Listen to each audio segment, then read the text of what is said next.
तो यहाँ पे आप देख सकते हैं उसने मुझे उस यूआईडी के बारे में कितनी ज़्यादा चीज़ें जेसन फॉर्मेट में दे दी है। Basic info, item tag, profile info, clan basic info, social info और उसने सारा कुछ। यस, अब ये आप वही डाटा इधर शो करवा रही है। तो अगर आपने हे गाइस, अस्सलाम वालेकुम, welcome back to Script Kittens. I am One Shot और आज की वीडियो भी बहुत ज़्यादा स्पेशल वीडियो है। हमारी हर वीडियो ही वैसे स्पेशल होती है, तो आज वैसे वीडियोस में कोई फ़र्क वगैरह नहीं आएगा। तो आज की वीडियो का हमारा टाइटल होने वाला है फ्री फायर इन्फो एपीआई, कि हम कैसे अपने ना फ्री फायर सर्वर से ना किसी भी यूआईडी का डाटा निकलवा सकते हैं। मैं आपको बता देता हूँ। जैसे हमारे पास यहाँ पे है, अब यहाँ पे बस आपने यूआईडी डालनी है, वो आपको nickname, UID level, server likes, उसकी हेड पिक, डायमंड कॉस्ट और मतलब सारा चट्टा कट्ठा आपको ना अकाउंट का निकाल के दे देता है उसके बैनर के साथ। ठीक है, जैसे यहाँ पे है, जैसे यहाँ पे है। ठीक है, ये मेरी अपनी आईडी है। तो ये देखिए गिल्ड और सारा कुछ मतलब ना वो रियल टाइम में आपको दिखा देता है। तो अब आपके क्या, हमें इससे क्या फ़ायदा होगा? अगर आप किसी सर्वर के ओनर हैं या कुछ इस टाइप का काम करते हैं, तो आपके सर्वर टेलीग्राम बोट्स या डिस्कॉर्ड बोट्स के लिए बहुत ही मतलब अच्छी चीज़ है। ठीक है, सर्वर में चीज़ होती है, सर्वर प्रोफेशनल लगता है, अच्छा लगता है, और आप वो चीज़ बंदों को दे रहे हो जो मतलब लोग इसके पैसे देते हैं। और अभी भी आप अगर यूट्यूब या गूगल पे जाके सर्च कर लें फ्री फायर इन्फो एपीआई, तो क्या करते हैं लोग उसके पैसे लेते हैं। मैंने खुद पहले, जब मुझे इन चीज़ों के बारे में नहीं पता था, मैं खुद $1 पे किया करता था पर मंथ इस एपीआई के लिए। लेकिन आज वो प्रोजेक्ट ही मैं आप लोगों को देने वाला हूँ कि किसी को कोई मसला नहीं है, आप इससे अपने डिस्कॉर्ड बॉट्स, टेलीग्राम बॉट्स और इन चीज़ों पे काम कर सकते हैं। ये मतलब बहुत ही अच्छा प्रोजेक्ट है। तो आपने डिस्कॉर्ड सर्वर आ जाना है। इस सर्वर में आपको हर तरह की चीज़ मिल जाएगी, लेकिन अभी के लिए हम इन्फो पे दे रहे हैं, तो आप आना। ठीक है, सर्वर में आके अगर आपको चैनल नहीं नज़र आ रहा तो शो चैनल्स पे क्लिक कर देना, फ्री प्रोजेक्ट्स वाले सेक्शन में आ जाना। यहाँ पे आपको मिल जाएगी स्क्रिप्ट क्रिएटर्स इन्फो एपीआई। आप भी यहाँ से इसको डाउनलोड कर लेना। इसके ऊपर कोई पासवर्ड नहीं, आपने डायरेक्टली इस पर एक्सट्रैक्ट कर लेना है। ये इसके एग्जाम्पल यूआरएल्स है जो मैंने पोस्ट किए थे, और आप यहाँ से देख सकते हैं चीज़ें वगैरह। तो अब हम आगे चलते हैं प्रोजेक्ट की तरफ। तो ये आ गया है हमारा प्रोजेक्ट। इस तरह से आपको कुछ प्रोजेक्ट मिलने वाला है। उसके अंदर काफ़ी फोल्डर्स हो गया, मैं आपको एक एक करके चीज़ें समझा देता हूँ। सबसे पहले आपके पास एपीआई वाला फोल्डर आएगा, जो आपका अकाउंट और इनके मतलब वो जो दो एपीआई दूसरी वाली है, वो उनके लिए काम आएगा। ठीक है, तो यहाँ पे आप देख सकते हैं, यहाँ पे हम अपने दूसरे एंड पॉइंट्स जिनके बारे में मैंने पहले भी अपनी वीडियोस में बताया था, वो सारा सीन है। तो आई थिंक अगर आपने मेरे पुराने लेक्चर्स देखे हैं तो आपको इस सब चीज़ों के बारे में समझ आ रहा होगा कि ये प्रोटोबफ क्या है, ये किस चीज़ के एरर्स हैं, ये मैं क्या चीज़ें लिखी हैं, क्या मैंने कोड किया है। और ये हमारे जो गेम मोड नहीं होते, आपको पता होगा, तो ये उसके बारे में फंक्शन है गेट प्लेयर स्टैट्स। ठीक है, यहाँ पे हम उसके मतलब गेम की स्टैट्स वगैरह के बारे में सारा, क्योंकि देखिए प्रोटोबफ से सर्वर पे रिक्वेस्ट जानी है, वहाँ से हमें रिक्वेस्ट को वापस लेना है। वो रिक्वेस्ट हमें वापस मिलेगी, लेकिन वो सर्वर वाली लैंग्वेज में होगी। हमें उसको पहले इंक्रिप्ट करना है, इंक्रिप्ट करके पैकेट भेजना है, उसको आएगा, वो डिक्रिप्ट होगा। तो इस तरह से कुछ ये काम करता है। तो अगर आप बिल्कुल ही न्यू हो तो आप लोगों को समझ नहीं आएगी, इस वजह से मैंने आप पुराने लेक्चर्स देख लें, उसके बाद इधर आ जाए, फिर आपको थोड़ा बहुत आइडिया हो जाएगा। तो आप लोगों ने क्या करना है, देखिए प्रोजेक्ट तो मैंने बना लिया। ठीक है, उसके बाद आप लोग इससे क्या कर सकते हैं, आपने बस यहाँ पे इन चीज़ों का ध्यान रखना है। पहले अकाउंट स्टोर कॉन्फ़िगरेशन में आ जाए, यहाँ पे आपको मिलेगी अकाउंट्स कॉन्फ़िगरेशन। ठीक है, ये वो कॉर्ड्स यूज़ होते हैं जो हर सर्वर में डाटा लेने के लिए भेजी जाती है। ठीक है, इन कॉर्ड्स के बगैर सर्वर की साइड से हमें डाटा नहीं मिलने वाला।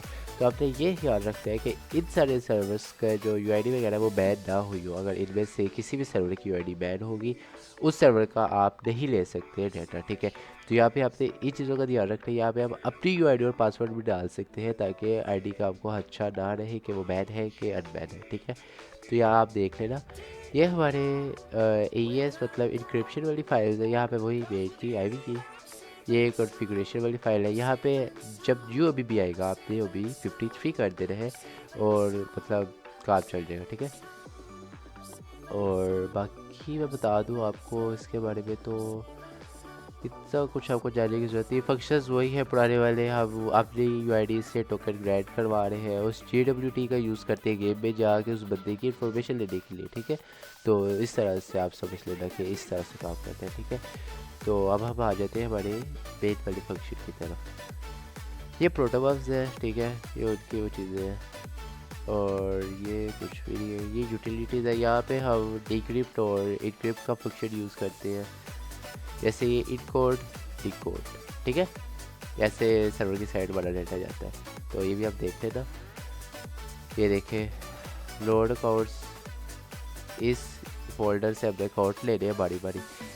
यही मैं आपको पिछली वीडियो में जो था ना कि आपने टोकन्स कैसे लेने हैं, वो ये लॉजिक है कि आपने इस तरह से वो फोल्डर खुलवाने जो आपके JWT टोकन होगी, उन टोकन्स को बारी बारी यूज़ करना है। तो ये मैंने इस वीडियो में बता दिया। तो वो इनक्रिप्ट और डिक्रिप्ट वही सारा चीज़ यूज़ हो रहा है। अब हम मेन पे आ जाते हैं। अब मेन में हम क्या करें, यहाँ पे सिर्फ और सिर्फ आपको अप्रोच मिलेंगे, जैसे एडवर्ड, जिनको हम एडवर्ड भी कह सकते हैं, ठीक है, जिससे हम आगे अपनी चीज़ों का जिस जिस तरह से हमने डाटा लेना है वो हम यहाँ पे सारा उसको लिखते हैं, ठीक है। जैसे ये हमारा एक है अप्रूट गेट प्लेयर पर्सनल शो, ठीक है। हम इसमें कौन कौन सी चीज़ें गेट करवा रहे हैं, एक हमारी यूआईडी और एक हमारा सर्वर, ठीक है। और जब हम इस एपीआई को ये देंगे तो ये हमें उसकी रिस्पॉन्स में क्या देगा, ये इसकी रिस्पॉन्स में हमें वो जेसन वाला डाटा देगा जो सर्वर हमें प्रोवाइड करेगा। तो इस तरह से आप देख रहे हैं इसको। और इस सब के बाद आई थिंक मुझे और कुछ बताने की ज़रूरत तो नहीं है आप लोगों का। अब हम इसको डायरेक्ट कर करके दिखाते हैं, ठीक है। तो इसको करते हैं हम, ये वही हमारे सर्वर पोर्ट पे खुल जाएगा 50,000। ये देखें यहाँ पे हमारा फ्लास्क सर्वर ऑन हो चुका है, या डिस्कॉर्ड बोर्ड बना सकते हैं। और अब हम यहाँ आ चुके हैं। अब हम यहाँ पर लिख देंगे लोकल होस्ट 5000 और इंडेक्स HTML नहीं आना था, ये मेरी वेबसाइट का है मेरे के साथ, ठीक है। अब यहाँ पे ये कुछ भी नहीं दिखाएगा, हम आगे एडवर्ड यूज़ कर रहे हैं तो हम यहाँ पे अपना एडवर्ड यूज़ कर लेंगे, गेट प्लेयर पर्सनल शो। इसको हम आगे पैरेंट्स दे देंगे, हमारा होगा सर्वर पीके एंड यूआईडी 664 अब यहाँ पे हम अंडरस्कोर्स डाल लेते हैं देख देख के, ताकि वो मेथड हमारा ना सही तरह बन जाए। एक दफ़ा एंटर दबा देंगे। हाँ, आई थिंक पहले यूआईडी आएगी फिर सर्वर आएगा, कुछ कंफ्यूजन हो गई है, इसको छोड़ो। UID is equal to and server, okay. वो थोड़ा इधर उधर हो गया था तो आप देख लेना। तो यहाँ पे आप देख सकते हैं उसने मुझे उस यूआईडी के बारे में कितनी ज़्यादा चीज़ें जेसन फॉर्मेट में दे दी है। Basic info, item tag, profile info, clan basic info, social info, और उसने सारा कुछ बता दिया। अब आप इसको यूज़ करके अपने, अब यहाँ पे आप देख सकते हैं हमारा डिस्कॉर्ड बोट है। ओह सॉरी, किधर गया, यस। अब ये हम वही डाटा इधर शो करवा रहे हैं। तो अगर आपने ये बोर्ड बना रहे हैं तो उसके लिए हम एक सेपरेट वीडियो बना देंगे, लेकिन अभी के लिए हम सिर्फ एपीआई पे काम करेंगे, ठीक है। तो इस तरह से ये एपीआई है, ये आपको डाटा देगी। आपने इस एपीआई को, इसको आपने वर्सल पे होस्ट करना है। वर्सल पे होस्ट करने के बाद इस एपीआई को आप यूज़ करोगे अपना डाटा डिस्कॉर्ड के जरिए दिखाने के लिए, ठीक है। अब यहाँ से आप उसको बारी बारी ऐसे सेक्शन बनाओगे। उसके आगे आप क्या यूज़ करोगे, बेसिक इन्फो वाली में से मुझे अकाउंट का निकनेम, निकनेम वाली चीज़ आप मुझे दिखाओगे इस साइड पे, ठीक है। तो आगे हम एडवांस पाइथन के कामों में ये भी सीखेंगे कि हम जेसन फॉर्मेट से उसको कैसे कन्वर्ट कर सकते हैं इस फॉर्मेट पे, ठीक है, कि वो हम आगे शो करवा पाए जो एपीआई से हमें डाटा मिलता है, ठीक है। तो अभी के लिए ये इन्फो एपीआई आपको इतना सब कुछ बता देगी, ठीक है। और आप इसका मैंने एग्जांपल भी वैसे दिया। अगर आप इतना सब कुछ नहीं करना चाहते तो आपने आ जाना सिंपल सा फ्री प्रोजेक्ट्स में, इसको कर लेना कॉपी इधर आगे कर देना पेस्ट। ठीक है, अब आप यहाँ पे कोई भी यूआईडी डाल दो, जैसे 667 0 3। ठीक है, और आप ऐसे करोगे तो बिना लोकल होस्ट के, ठीक है, हम इस एपीआई से भी सारा कुछ निकलवा सकते हैं, जो कि बनी बनाई आपको एपीआई मिलेगी। आप इसको भी डायरेक्ट डिस्कॉर्ड बोर्ड के अंदर यूज़ कर सकते हो, लेकिन वो आप पे है, अपने अपनी पर्सनल बनानी है या अपनी मेरी वाली यूज़ करनी है, तो आप पे ही है। तो आई थिंक आज के लेक्चर के लिए इतना ही। ये सिर्फ आपके डिस्कॉर्ड सर्वर को अच्छा बनाने के लिए यूज़ हो सकता है, दूसरे तौर पे इंफॉर्मेशन निकलवाने के लिए यूज़ हो सकता है, किसी भी बोर्ड्स में यूज़ हो सकता है, और भी बहुत जगह यूज़ हो सकता है, वो आपका है कि आप इसको इस काम के लिए इस्तेमाल करते हैं। तो आई थिंक आज के लिए इतना ही, सारा कुछ ना बिल्कुल ही मैंने वे में किया हुआ है, तो आप एक एक चीज़ देखते हैं, कुछ समझ नहीं आती तो फिर भी मेरे से पूछ लेना। तो आज के लिए बस इतना ही, मैं मिलता हूँ आप लोगों से एक नेक्स्ट वीडियो में। तब तक के लिए अपना ढेर सारा याद रखिएगा। अल्लाह हाफिज़।